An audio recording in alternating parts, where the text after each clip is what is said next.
So today we want to talk about the foundations of a successful business. Many people in this program have just clawed and fought their way to where they are now. The last thing some of you have given thought to are things like, what's the vision of my company? What's my mission? What values do I hold dear? And sometimes those things feel like distractions. But just like you, in the early part of my journey, I just didn't pay a lot of attention to the frou-frou things, as they are called. But as you do entrepreneurship and you get exposed to different kinds of companies, you really begin to understand the common saying that culture eats strategy for breakfast over and over when you see it in companies. There is a research out there that shows that companies with really strong cultural foundations really outdo in the long run companies that don't. So today I want to start our journey by talking about the things that make up a very strong cultural foundation and how you need to go back and question your own core foundation as a company if this is something you already have. If you feel like you have a clear mission, you have a clear set of values, the vision for where you want to take the company is clear to you, you need to ask yourself, is it clear to the team? Is it really clear to me? Do I still believe in it? Or did I said it a long time ago and then I forgot about it? Or did I ever even said it?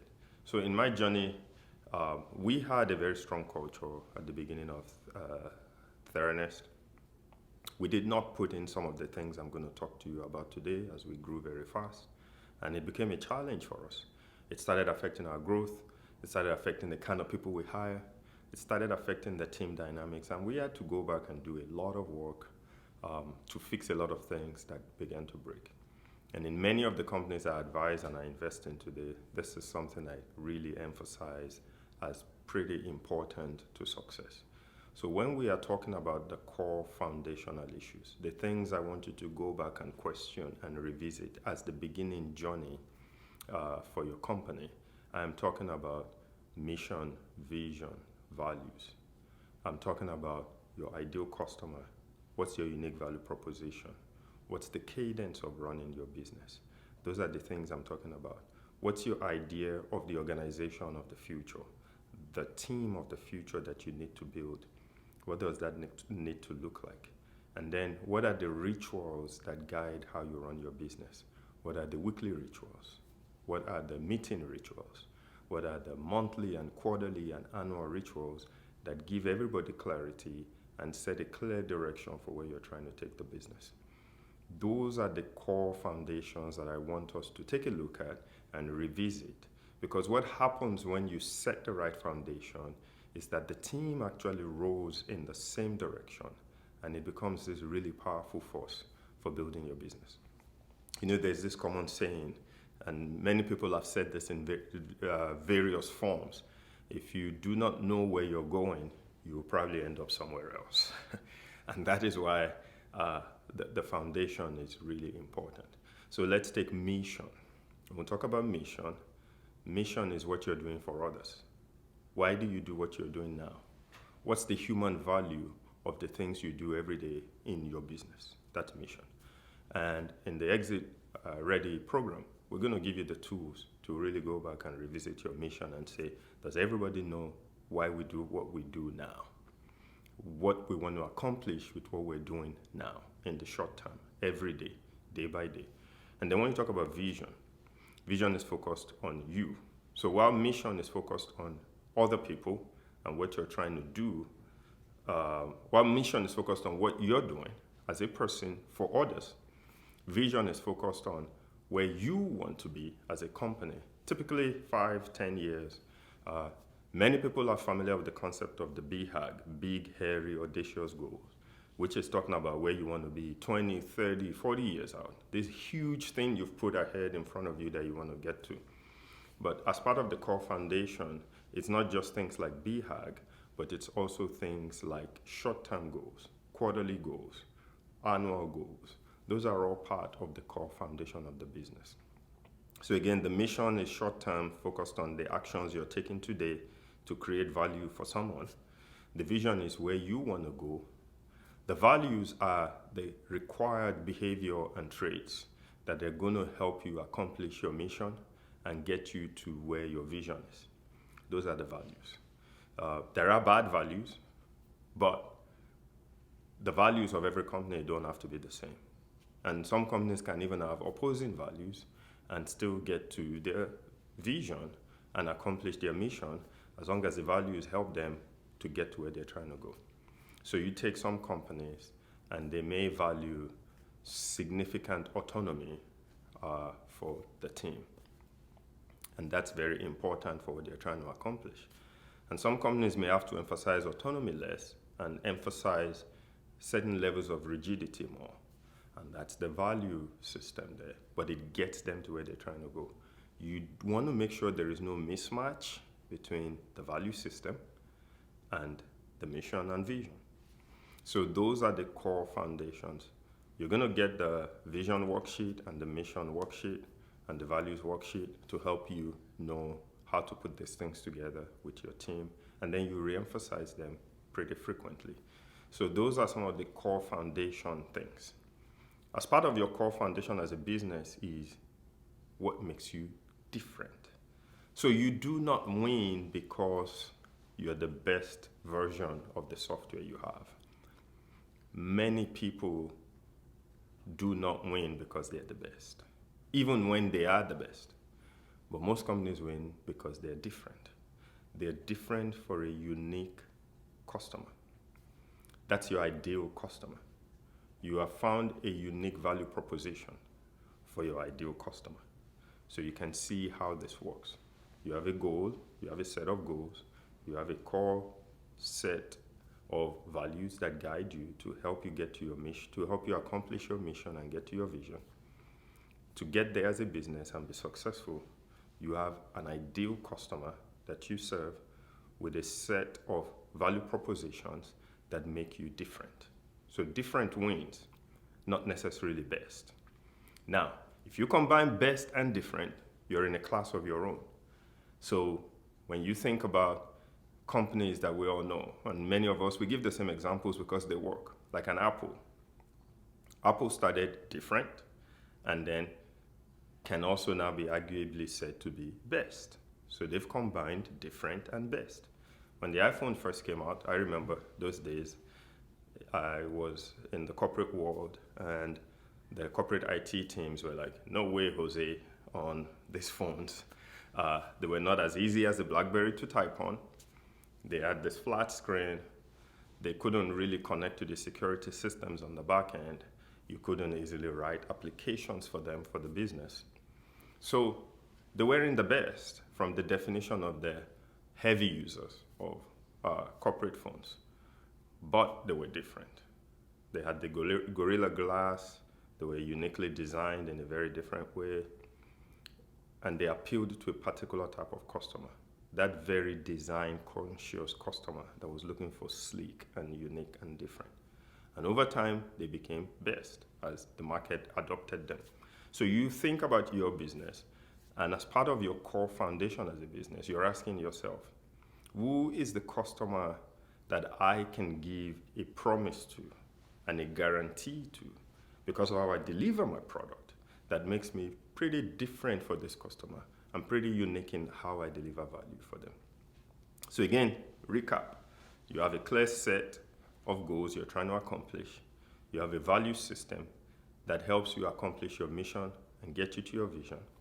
And for you to be successful as a business, you've really defined who your core customer is and the value that you're providing for that customer in a unique and differentiated way. So these things form the core, and that's what really drives the flywheel for you. And sometimes it takes a while to get there, especially in the early days.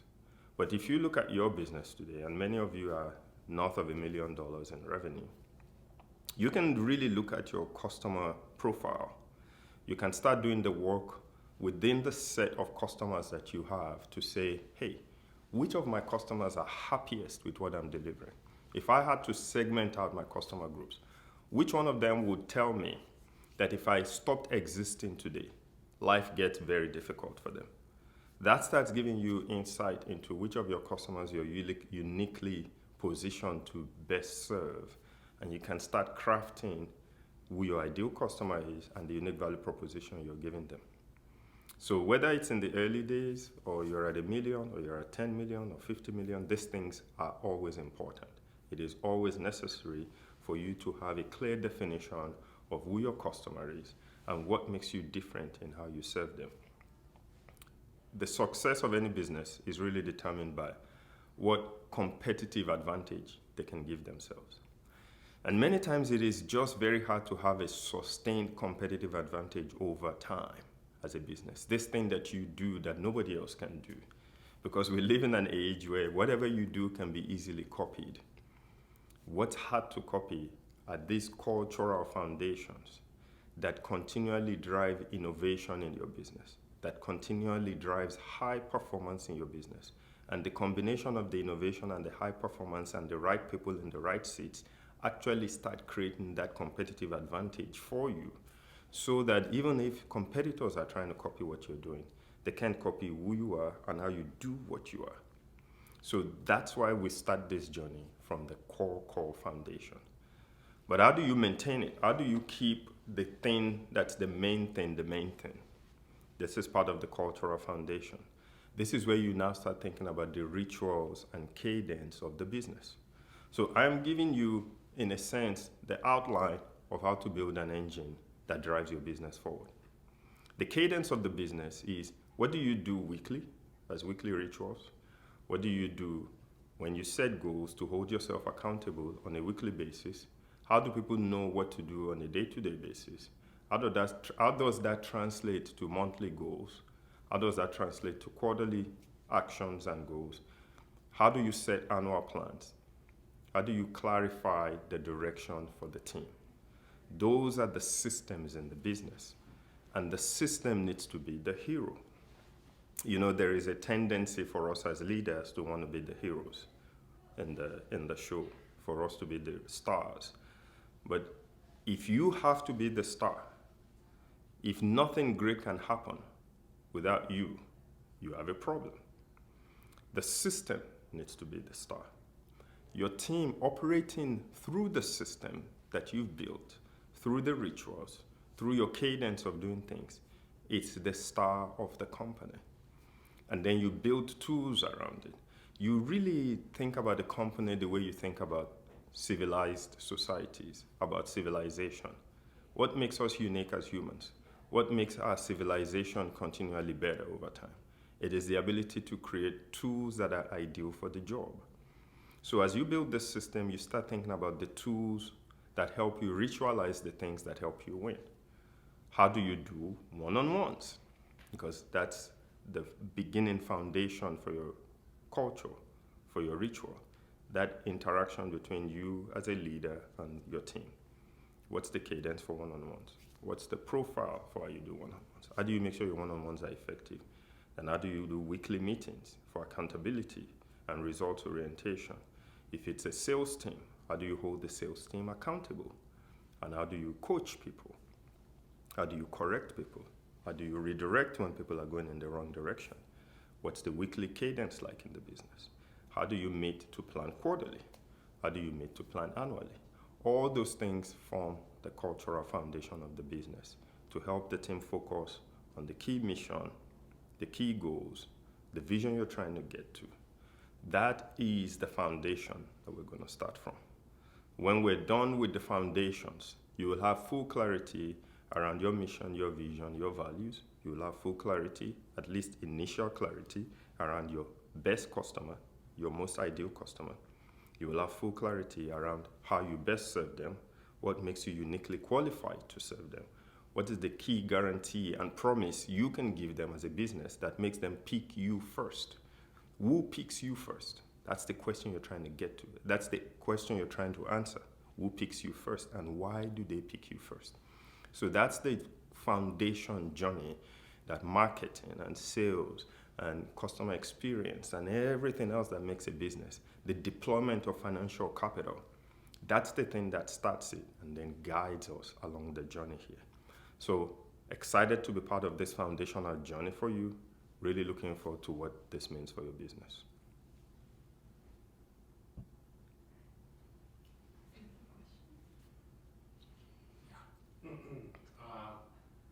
Should we start? Let me just say one thing really quick. This is for your socials, so it's You not guys will just click people. things. Yeah. What are some of the warning signs that a company has a cultural issue? So if you're in a company where you're trying to say, but my culture is great, how do I know I have cultural issues? You may have cultural issues, you may not have cultural issues. The point really is there clarity for your team? Is there clarity around values?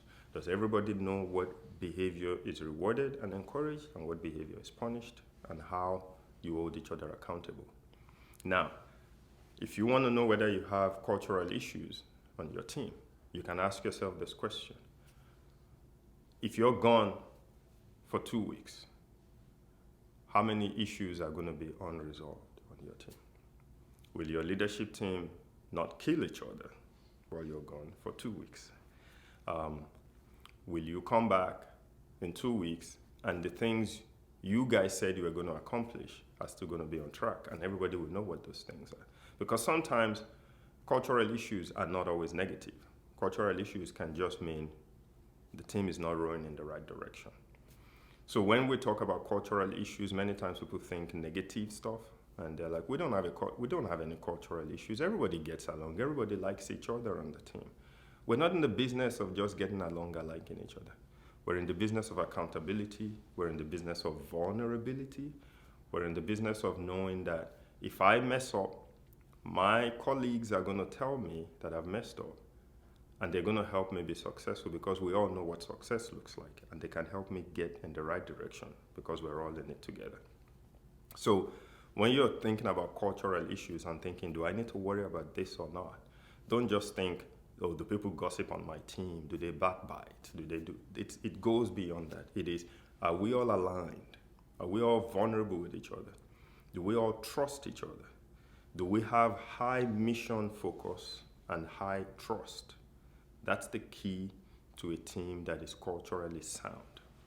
The mission focus is clear for everybody on the team, and there is high trust among the leaders on the team, and it flows down to their team members. So if you can't say with full guarantee that you have high mission focus and high trust on your team, you probably have cultural issues that you need to work through so you can get the team to the right place. I was going to ask a question. You talked a lot about goal setting. Do you have any advice about setting the right goals and how to adjust those maybe throughout the... There are lots of ways to set goals in a business. And there are lots of tools out there that can help you with goal setting. You've all heard of SMART goals. But you should set two types of goals. You should set long-term goals that are very aspirational. And you should also set short-term goals that are ambitious but achievable. So when you think about goal setting, you really want to set goals that in the short term your team can accomplish. Because setting goals that the team cannot accomplish can be demoralizing for the team in the short term.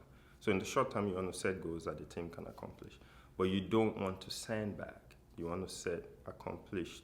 If you use the OKR method, the number is if you get to 70% of the goal, that's good. But we have what we call brag goals, which are goals that when you meet, you can brag about because they're actually, they require a little bit of a stretch, but they are achievable. They're big, they're realistic, they're achievable goals, So there are different ways to set goals. You just want to make sure that there's clarity around how you set the goal. But more importantly than goal setting is do not set goals that you cannot control the inputs to get into the goals. You need to be able to control the inputs that gets you to the goals. So the initiatives that help you accomplish the goals need to be initiatives that are under your control. And that's very important to goal setting. Otherwise, it feels very random and disconnected for the team. Is that still recording? It is. Somebody called me, Yeah, so I saw don't know that if it. on your video. How do you spread mission and vision to frontline staff in a large organization? So, one thing you may be thinking about is how do I spread the mission, vision, the values across the organization? And this is where the rituals become important. The rituals are your tools for spreading it. So, they get reinforced in your one on ones, they get reinforced in your weekly activities, they get reinforced in your accountability type settings. It is what you judge each other by. And you have scorecards. You have scorecards that everybody on the team sees periodically, ideally weekly, broken down to what they can control to the extent that they can. So the scorecards really become the thing that your organization sees at the different levels that they need to see it to keep the goals in front of them. And you typically want rituals that reinforce them. So let me ask you this. What makes a culture a culture? If you think, oh, the United States of America, what makes America America?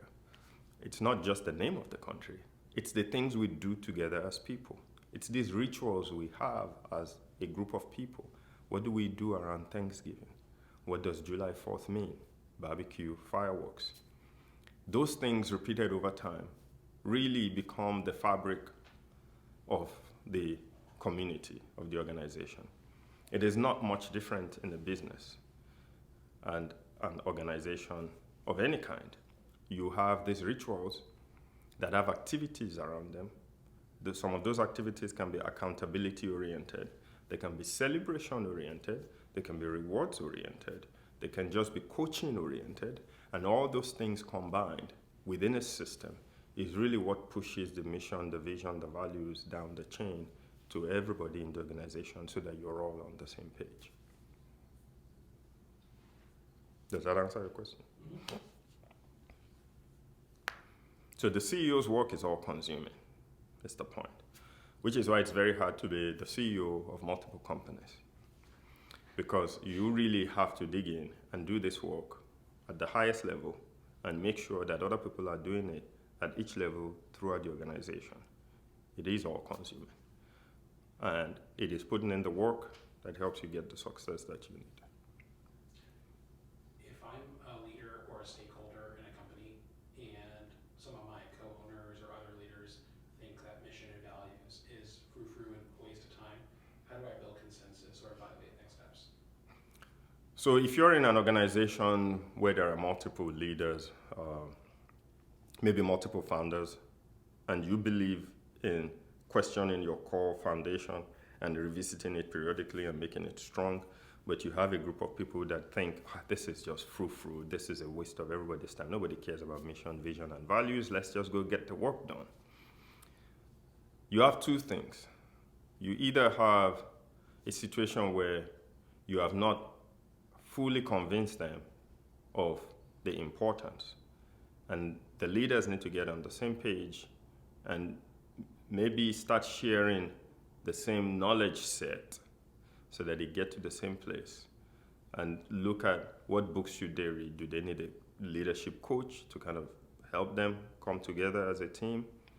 And ask them, are we accomplishing our goals? Is this the kind of business that if we went away, things will continue to go the way they should?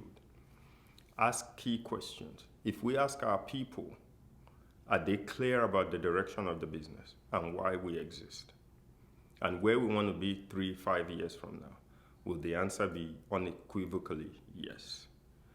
And if your fellow founders cannot say that, you need to either come together and solve this problem, or you guys need to really see how we're going to work coherently together as a team.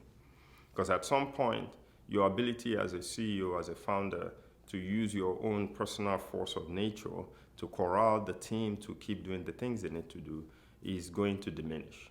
And it's these systems and these core foundations that actually keep the engine going. What are ways to set, like, the idea of So the organization of the future, how do you set the organization of the future? We've talked about clarity of vision as a way to know what the future is going to look like.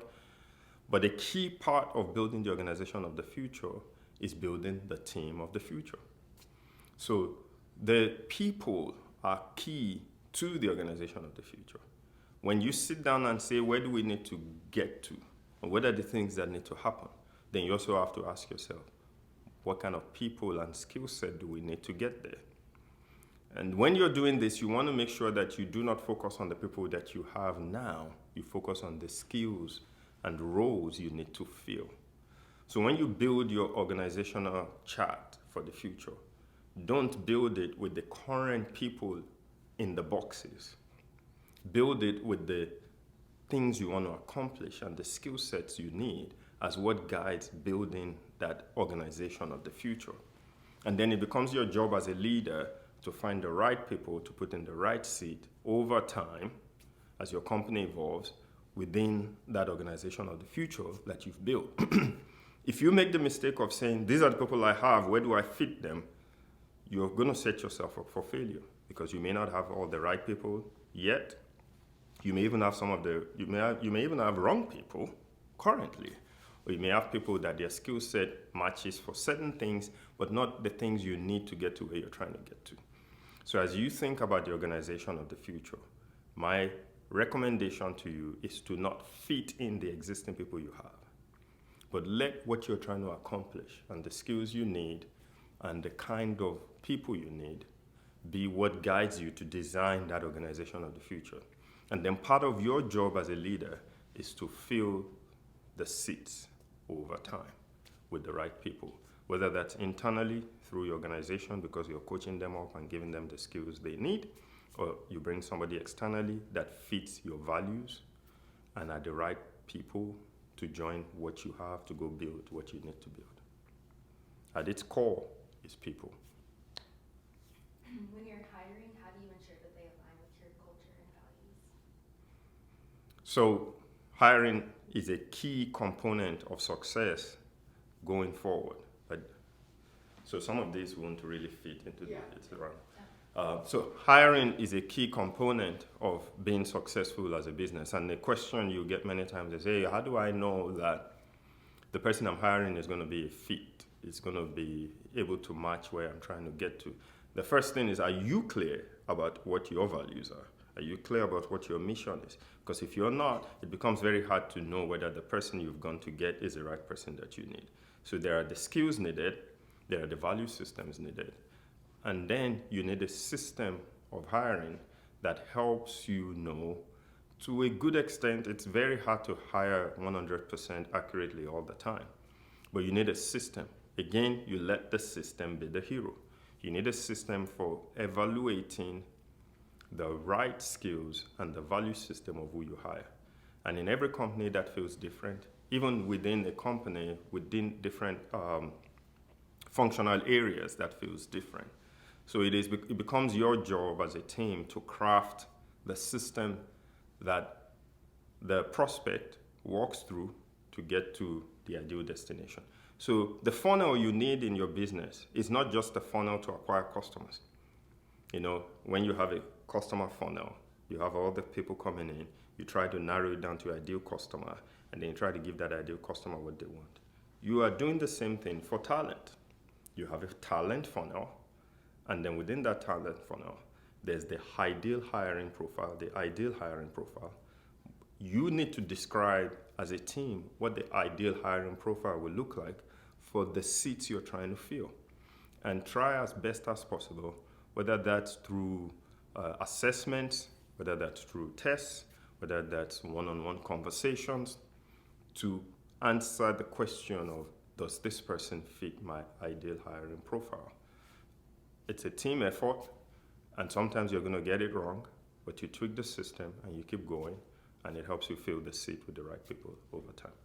But first, it starts with you being clear about what your value systems are, what the skill set is needed for that role, and the system for evaluating people through the funnel to make sure you get the right people and not just settle.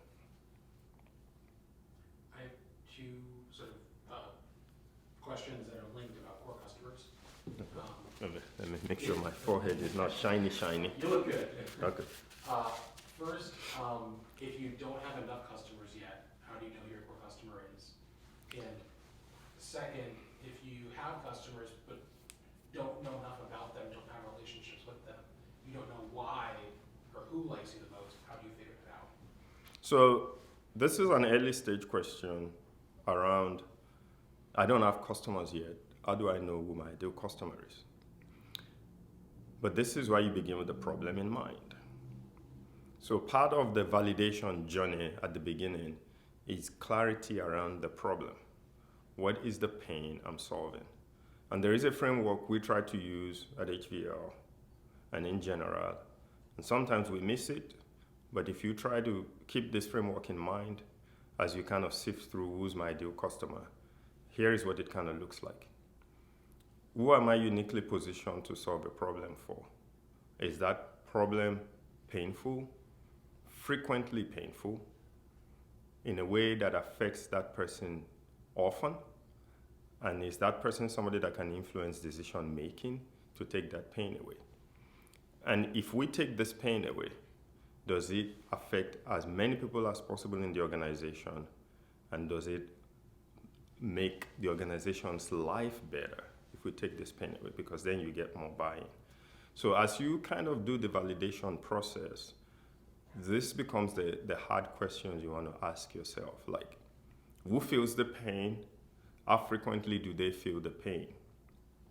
If I solve this pain for you, am I unique?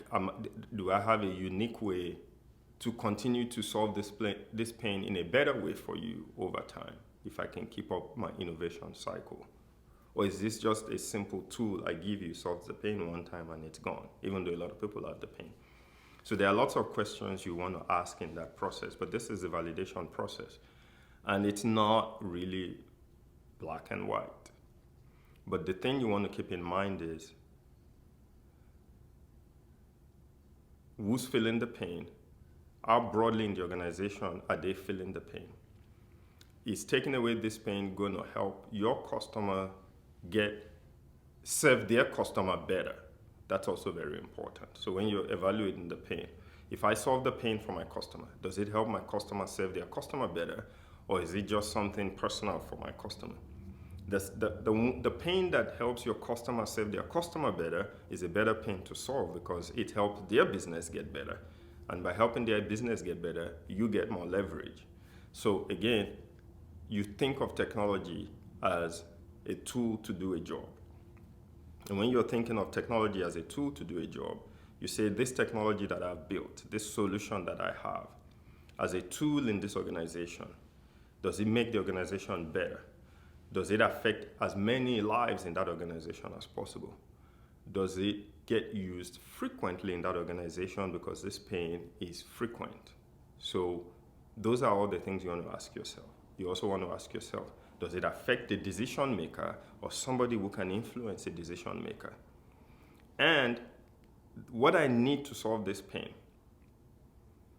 the effort I have to put in to solve this pain, will it match the ability of this customer to pay me in a way that is equal to the effort that I have to put in to solve the pain? So those are the things you're trying to discover at the early stages when your company is still in the early stages, trying to find out where to solve the pain. Now, as you take this to the next level and you have different types of customers coming at you for you to solve their pain, this is where you start looking for the customer that you are most unique and different for. Sometimes we call it looking for product market fit. And you may not get it out of the gate earlier on, but you want to keep your eye out for the customer that has the least resistance to buying your product. They clearly clarify how your product makes their life better in a meaningful way. And if you went away, your customer will have to really change how they work. If you disappeared tomorrow, it will be burdensome for your customer to change how they work, for your customer to replace what you've given them. either because they have to go execute on a competitor, as in they can't just not use what you've given them, or it will be very disruptive to their business, or it just would make life difficult for them. So among all these customers that are coming into your orbit and you're serving, you want to keep your eye out for which customer really fits that bucket. And then you want to double down on those customers in particular.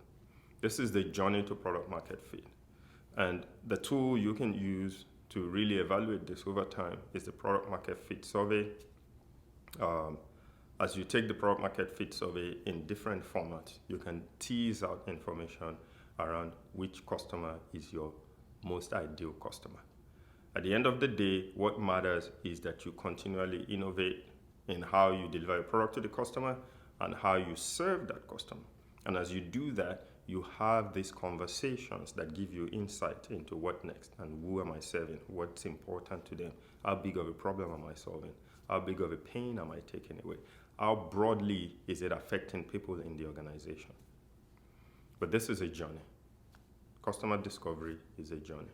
Product market fit is a journey. It's not discovered like that. There are exceptions, but those are exceptions and they're very rare. In most cases, your journey to product market fit, your journey to the ideal customer takes time and it takes iterations. And your job is to iterate as fast as possible to get you to the right place. Even after you get to the right place, sometimes it changes. You know, the customer you're fit for today may suddenly change and you just have to be on top of your game. Easy and clear. Yeah, Okay. Good job. That was great. very good.